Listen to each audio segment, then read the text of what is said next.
Magic, sorcery, witchcraft. For centuries, mankind has been captivated by forces that transcend the natural world. But where did these mysterious practices originate? In this episode, we journey through the ages to uncover the roots of magic and sorcery, from ancient rituals to the witch hunts of medieval Europe. Welcome to Sands of Time, where we explore the most fascinating legends and truths of history. Our story begins with the earliest human civilizations. Long before written history, primitive man sought to understand the forces of nature, lightning, storms, the cycles of the moon. In this time, rituals and magic were born as ways to communicate with the gods and the spirits of the world. Shamans, the earliest practitioners of sorcery, used herbs, chants, and sacrifices to manipulate the unseen world around them. In the caves of Lascaux, France, paintings of mysterious figures performing what seems to be magic rituals have been found, some dating back over 17,000 years. These images suggest that early human belief in magic was deeply tied to survival, hunting, weather control, and healing. As humanity advanced, so did our understanding and practice of magic. In ancient Egypt, magic, known as Heka, was a fundamental part of daily life. Egyptian priests wielded powerful spells, using amulets, incantations, and rituals to heal the sick, ward off evil spirits, and protect the dead on their journey to the afterlife. The same is true for Mesopotamia. Their magical practices, recorded on clay tablets, focused on controlling the unpredictable forces of nature and appeasing the gods. The famous Maklu ritual, one of the oldest recorded exorcisms, was designed to cleanse individuals of evil spirits, which they believed could wreak havoc on their lives. By the time of ancient Greece and Rome, magic had evolved into a more structured and philosophical practice. Figures like the philosopher Pythagoras dabbled in mysticism, believing that the universe could be understood and controlled through numbers and divine knowledge. Yet sorcery was still feared by many. In Roman times, magicians and sorcerers were often outcasts or persecuted, seen as a threat to the established social and political order. But despite this fear, magic thrived in the underground, where grimoires, or books of magic, circulated. As the Middle Ages dawned, sorcery took on a darker tone. The line between magic and religion blurred, with witches and sorcerers often seen as instruments of the devil. Witchcraft became synonymous with heresy, and the infamous witch hunts began.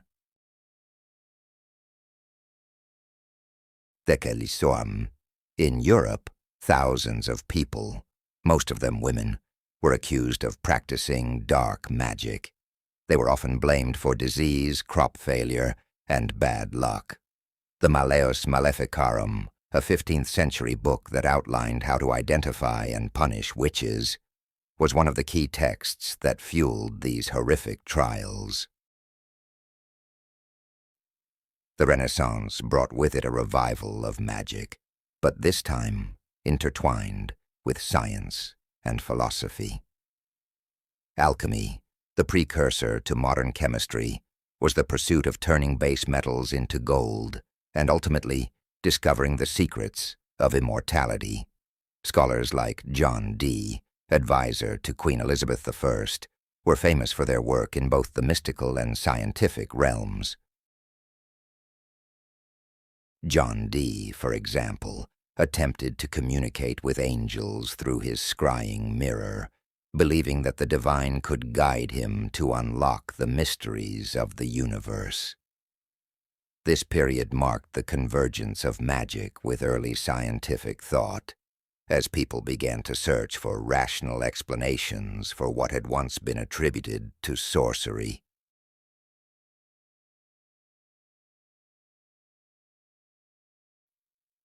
In early civilizations such as Egypt, Mesopotamia, and Greece, magic and sorcery were often tolerated, even revered, as long as they served the interests of the ruling class or religious leaders. Sorcerers were considered intermediaries between the gods and humans, wielding power over the natural and supernatural worlds. However, as society progressed, a shift occurred.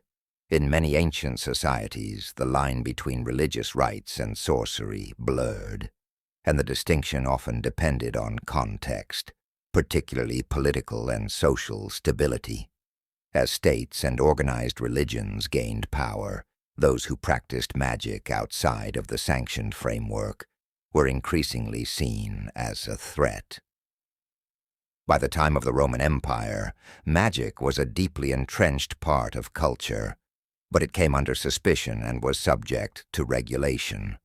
While some forms of divination and magic were tolerated, sorcery that threatened the social order, especially practices linked to curses or necromancy, was punished severely.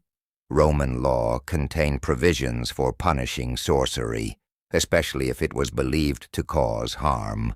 The 12 Tables, one of the earliest codes of Roman law, dating back to 450 BCE, specifically forbade the use of enchantments to steal crops or cast spells that could harm individuals. Sorcery connected to political plots or assassination attempts, such as poisoning, became an excuse to suppress magic with brute force. Emperor Augustus famously ordered the crucifixion of sorcerers and astrologers, especially during times of political unrest. This was seen in the case of Lucius Cornelius Sulla, also known as Sulla Felix, a prominent Roman general and statesman.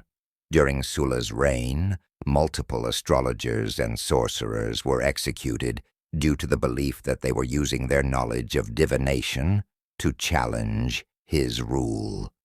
Crucifixion was not a punishment reserved only for criminals, but also for those considered enemies of the state, such as political rebels, slaves, and sorcerers who were believed to be disrupting public order. Crucifixion, in particular, was employed not just as a form of execution, but as a public spectacle designed to humiliate and instill fear. Sorcerers caught by the state could be publicly crucified as a warning to others not to challenge the divine authority of the emperor or the gods through unsanctioned magic. Sorcerers were seen not just as practitioners of a forbidden art, but as individuals who challenged the stability of the empire itself by invoking powers beyond state control.